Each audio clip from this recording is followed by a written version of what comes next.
چوتھا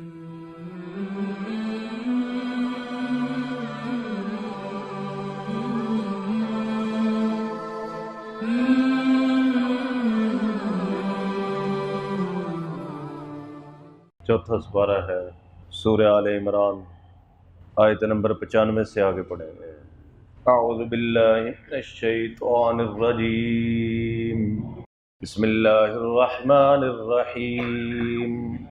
ان اول بیت وضع للناس للذی ببکۃ مبارکا وہدی للعالمین، فیہ آیات بینات مقام ابراہیم ومن دخلہ کان آمنا، وَلِلَّهِ عَلَى النَّاسِ حِجُّ الْبَيْتِ مَنِ اسْتَطَاعَ إِلَيْهِ سَبِيلًا وَمَنْ كَفَرَ فَإِنَّ اللَّهَ غَنِيٌّ عَنِ الْعَالَمِينَ۔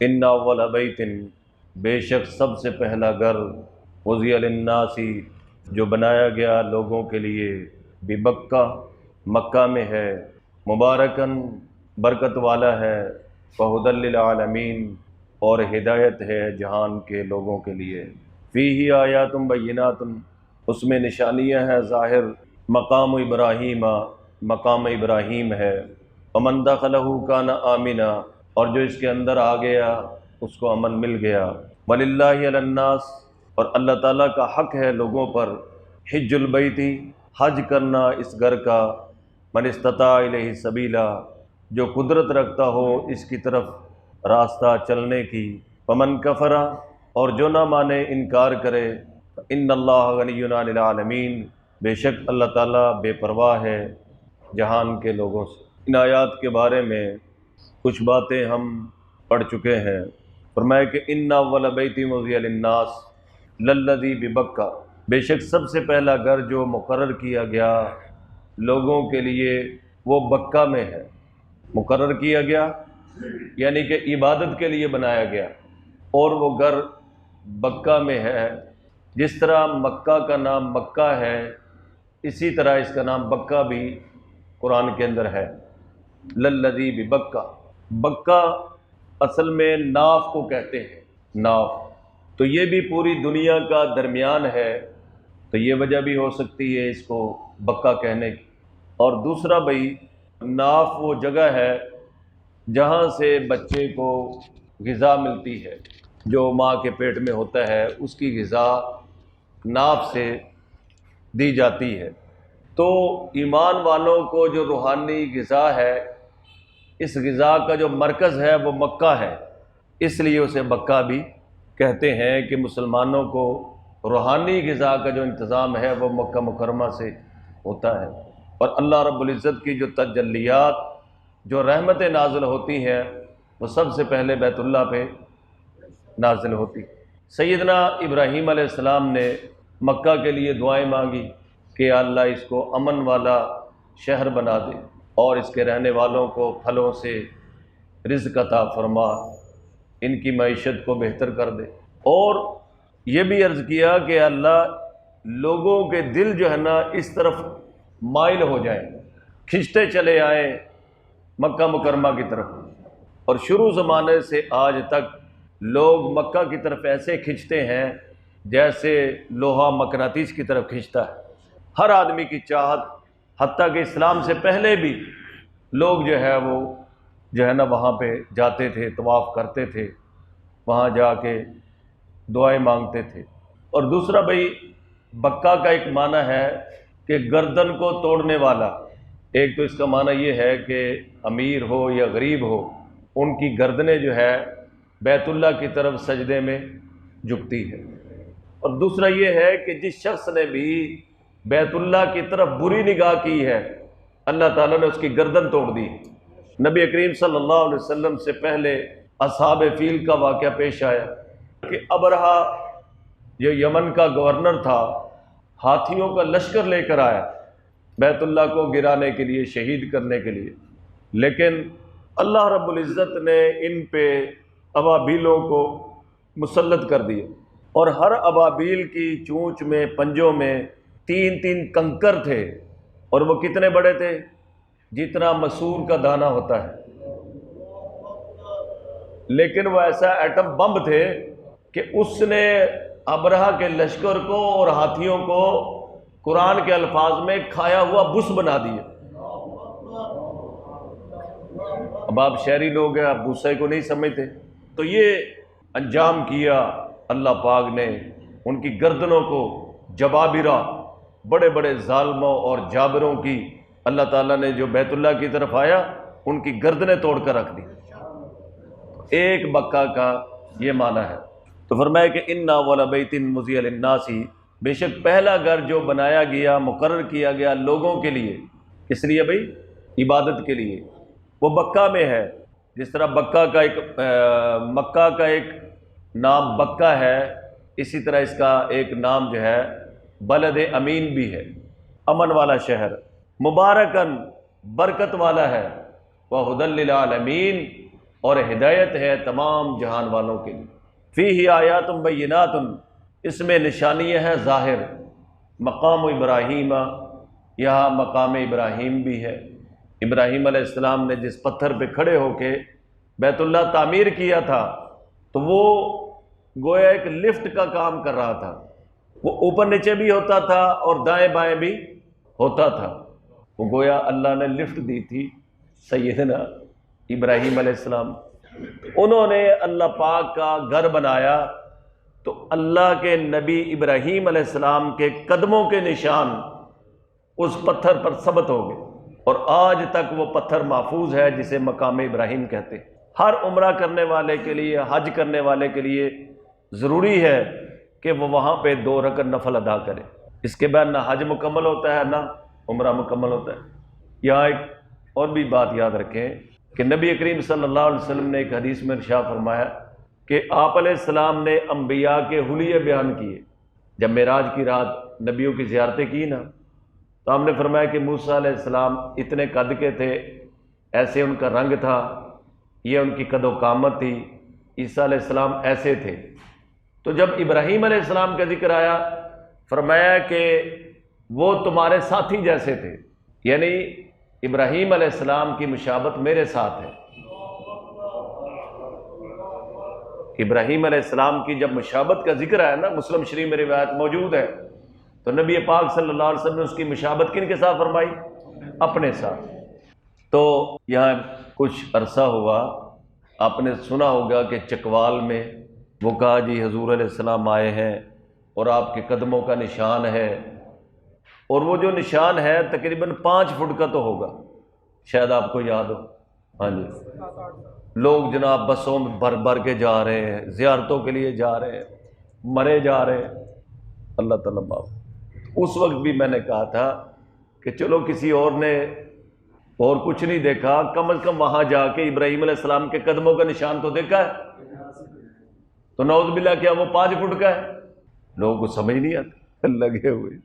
جو قوم عمل سے دور ہو جاتی ہے نا، وہ جادوگری، شعبدہ بازی ان پہ عاشق ہو جاتی ہے۔ بس وہ چھو منتر ہو جائے اور سارے کام بن جائیں، سارا سال نماز نہ پڑھنی پڑے، زکوٰۃ نہ دینی پڑے، 11ویں شریف سے اور میلاد منا کے مسئلہ حل ہو جائے، بس ختم۔ اب یہ بتائیں کہ جو آدمی زکوٰۃ نہ دے، محلے والے اس کو برا کہتے ہیں؟ بولو ہو۔ اور جو 11ویں نہ منائے وہ تو واجب القتل ہے۔ اور جو میلاد نہ منائے، اور بھائی ہم تو ہر روز میلاد مناتے ہیں، کہو سبحان اللہ۔ حضور پہ اللہ نے قرآن اتارا، الحمدللہ ہم روز قرآن پڑھتے بھی ہیں، پڑھاتے بھی ہیں، یہ حضور کا میلاد ہے، اس سے بڑی اور کیا بات ہو سکتی؟ حضور کی تعلیمات کو عام کرنے کا الحمدللہ ہم کوشش اور محنت کر رہے ہیں، اب اس سے بڑی میلاد کیا؟ یہ کہتے ہیں نہیں ہماری طرح ناچو، گانے گاؤ، بے پردہ ہو کے عورتوں کو باہر لاؤ۔ اب تو اللہ معاف کرے، میلاد کے نام پہ قربانیاں شروع ہو گئی، گائیاں ذبح ہو رہی ہیں، قربانیاں ہو رہی ہیں۔ اور بعض جگہوں پہ مجھے یہاں ایک ساتھی ہیں، اس نے بتایا کہ کئی جگہ پہ عید بھی پڑھی گئی، اور جو میلاد نہ منائے وہ شیطان ہے، وہ ابلیس کے سوا سبھی تو خوشیاں منا رہے ہیں۔ دیکھو حضور علیہ السلام کے آنے پہ کوئی مسلمان ایسا ہے جو خوش نہ ہو؟ کہتے نہیں، خوشی ہماری طرح مناؤ، پھر ہم سمجھیں گے تم خوش ہو۔ خوشی کا پیمانہ وہ ہے جو انہوں نے گھڑ کے بنایا ہے کہ چوری کی بجلی کے اوپر جو ہے نا لائٹنگ کرو پوری گلی میں، اور جناب اتنے زور سے ڈگ چلاؤ کہ کوئی سو نہ سکے، اور ڈانس کرو اور واہیات کام کرو، پھر ہم مانیں گے کہ تم وہابی نہیں ہو، تم عاشق رسول۔ اگر تم نے یہ نہ کیا تو تم وہابی ہو، تم گستاخ رسول۔ کوئی گناہگار سے گناہگار مسلمان سے آپ پوچھیں کہ نبی کریم صلی اللہ علیہ وسلم کے دنیا پہ آنے پہ آپ خوش ہیں کہ نہیں، تو وہ دونوں ہاتھ کھڑے کر کے کہے گا الحمدللہ میں تو خوش ہوں۔ کہتے نہیں، ہم نہیں مانتے، اس نے ڈانس نہیں کیا، اس نے جھنڈیاں نہیں لگائی، اس نے بجلی چوری نہیں کی، اس لیے ہم نہیں مانتے یہ خوشی، یہ پکا وہابی ہے۔ سمجھو بھائی؟ تو میلاد کے نام پہ جو خرافات ہے ہم اس کے ماننے سے انکار کرتے ہیں، ہم نہیں مانتے۔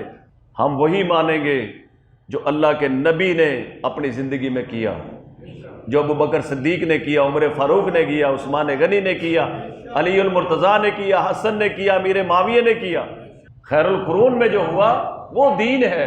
اس کے بعد اگر کوئی دین میں کوئی نئی چیز کا اضافہ کرتا ہے تو وہ بدعت اور خرافات ہے۔ ہم الحمدللہ اللہ کے فضل و کرم سے روز میلاد مناتے ہیں، لیکن لوگ ہمیں عاشق رسول ہی نہیں سمجھتے۔ کسان صاحب بھی پہلے بریلوی ہوتے تھے، آج کل یہ بھی وہابی ہو گئے۔ اور سمجھے بھائی؟ تو کہتے ہیں خوشی کا پیمانہ وہ اپناؤ جو ہم نے مقرر کیے، پھر ہم تمہیں وہابیت کی سب سے نکالیں گے، ورنہ ہم تمہیں عاشق نہیں مان سکتے۔ فرمایا کہ فیہ آیات بینات مقام ابراہیم، اس میں نشانیاں ہیں ظاہر، اس میں مقام ابراہیم ہے۔ تو بات یہ چلی تھی کہ نبی پاک صلی اللہ علیہ وسلم کے جو قدموں کے نشان ہیں وہ ابراہیم علیہ السلام کے قدموں کے نشان کے مشابہ ہیں۔ ان کے جو قدموں کے نشان ہیں عمرے والوں نے، حاجی والوں نے دیکھے ہیں کہ وہ 5 فٹ کے نہیں ہیں، وہ عام انسانوں جیسے۔ تو چکوال میں انہوں نے وہ جو ہے نا کتنا بڑا وہ، میں اس کو کیا کہوں کہ لوگوں کی جہالت سے کتنا فائدہ اٹھایا ان لوگوں نے۔ وَمَن دَخَلَهُ كَانَ آمِنًا، مکہ کی بیت اللہ کی ایک صفت یہ ہے وَمَن دَخَلَهُ كَانَ آمِنًا، جو اس میں داخل ہو جاتا ہے اسے امن مل جاتا ہے۔ یاد رکھیں کہ باپ کا قاتل بھی بیت اللہ میں مسجد حرام میں آ جائے اسے سزا نہیں دے سکتے، اس کے نکلنے کا انتظار کرو۔ قاتل کو اللہ کے گھر میں سزا نہیں دے سکتے۔ اور ایک یہ بھی یاد رکھیں کہ سب سے پہلے بیت اللہ جو ہے آدم علیہ السلام نے تعمیر کیا فرشتوں کی مدد سے، پھر یہ جو ہے یہ اس کی عمارت جو ہے حوادثات میں ختم ہو گئی، پھر چلتے چلتے سیدنا ابراہیم علیہ السلام نے تعمیر کیا اپنے بیٹے اسماعیل علیہ السلام کے ساتھ۔ پھر نبی پاک صلی اللہ علیہ وسلم کی عمر تقریباً 35 سال تھی، پھر مشرکین مکہ نے اللہ کا گھر بنایا اور حتیم کو باہر نکال دیا۔ یاد رکھیں یہ جو حتیم والی جگہ ہے یہ بیت اللہ ہے، جو حتیم میں ہے وہ بیت اللہ کے اندر ہے، یہ پہلے اس کی دیواروں کے اندر تھا۔ تو اس کو باہر رکھنے کی حالانکہ کوشش کی گئی کہ اس کو اندر کر دیا جائے، لیکن کر نہیں سکے۔ میں اس کی 2 وجہ سمجھتا ہوں۔ ایک وجہ تو یہ ہے، یاد رکھیں کہ مشرکین نے اس لیے اس کو شامل نہیں کیا تھا کہ ان کے پاس جو اصل پیسے تھے نا حلال کے وہ تھوڑے تھے، غلط پیسے تھے لیکن صحیح پیسے۔ انہوں نے شرط یہ رکھی تھی کہ بیت اللہ کی تعمیر میں غلط پیسہ نہیں لگانا۔ اس لیے بھائی یاد رکھے کہ حج پہ جائے یا کوئی مسجد بنائے یا کوئی دینی ادارہ بنائے، کوشش کرے اس کے اندر پیور مال استعمال کرے، ورنہ آج کل مسئلے بھی اکھاڑا بنی ہوئی ہیں، مسجدوں کے اندر جو ہے نا جھگڑے ہو رہے ہیں۔ یہ کیا ہے؟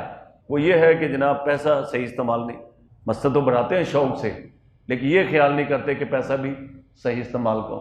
تو مشرکین مکہ بھی کہتے تھے کہ پیسہ صحیح لگانا ہے۔ اب پیسے کم پڑ گئے تو انہوں نے کیا کیا، انہوں نے کہا کہ حرام کا پیسہ نہیں لگانا، اتنی جگہ چھوڑ دو جو تعمیر نہیں ہوتی پھر کبھی کر لیں گے۔ تو یہ حتیم کا حصہ بیت اللہ کا حصہ تھا، پھر اتنی جگہ چھوڑ کے یہ گھر بنایا گیا، کمرہ بنایا گیا۔ تو ہمیں بھی یہ سبق لینا چاہیے کہ جو اللہ کے لیے پیسہ استعمال ہو وہ پیور حلال کا ہو۔ اور دوسرا میں یہ سمجھتا ہوں، حالانکہ حضرت عبداللہ بن زبیر نے اس کو اندر کر دیا تھا لیکن بعد میں پھر اس کو باہر کر دیا گیا۔ اس کی ایک وجہ میرے ذہن میں یہ آتی ہے کہ ہر مسلمان چاہتا ہے میں اللہ کے گھر میں جاؤں۔ آج کل ظالموں کے لیے، جابروں کے لیے، ان کے لیے تو بیت اللہ کے دروازے کھلتے ہیں، لیکن اب جانا تو میں نے بھی ہے، رانا صاحب نے بھی جانا ہے، ہمارا بھی دل کرتا ہے کہ جس گھر والے کے گھر جا رہے ہیں اس کے گھر تھوڑا وقت گزاریں، اس کے گھر میں کچھ دیر ہم بھی ٹھہریں۔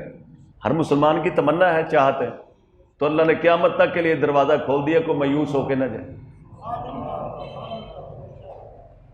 ان کے لیے تو دروازہ کھولنا پڑے گا۔ غریبوں، میں نے تمہارے لیے دروازہ رکھا ہی نہیں ہے، آ جاؤ، کہو سبحان اللہ۔